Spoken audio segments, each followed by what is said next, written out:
Welcome to the Rim Break Rodeo. We hope this video helps. In this video, I will show you how to make a ledger in Microsoft Excel. First, open a new Excel workbook to begin your financial record keeping. Next, set up your column headers. You'll want columns for date, description, debit, credit, and balance.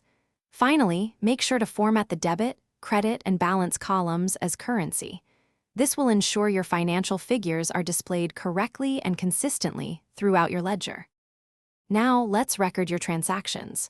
For each entry, start by typing the date and a clear, concise description of the transaction. Then, input the amount in either the debit or credit column. Remember, debits typically represent money going out, and credits represent money coming in. It's crucial to ensure every transaction has a corresponding entry to maintain accurate records. To keep your ledger updated effortlessly, let's automate the balance calculation. In your first balance cell, enter a simple formula that takes the previous balance, adds any credit, and subtracts any debit. For example, if your previous balance is in cell E2, your formula might be equals E2 plus D3C3.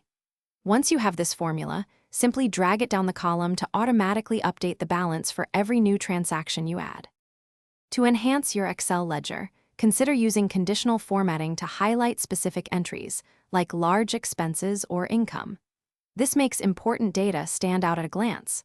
Always make it a habit to regularly review your ledger for accuracy and completeness. This helps catch any errors early. And speaking of upgrades, if you're looking to upgrade your home, check out the Shark AI Ultra Robot Vacuum. It's a fantastic tool for keeping your space tidy. You can find a link to it and other great deals in the description below this video. Thanks for watching. Consider subscribing if we helped you.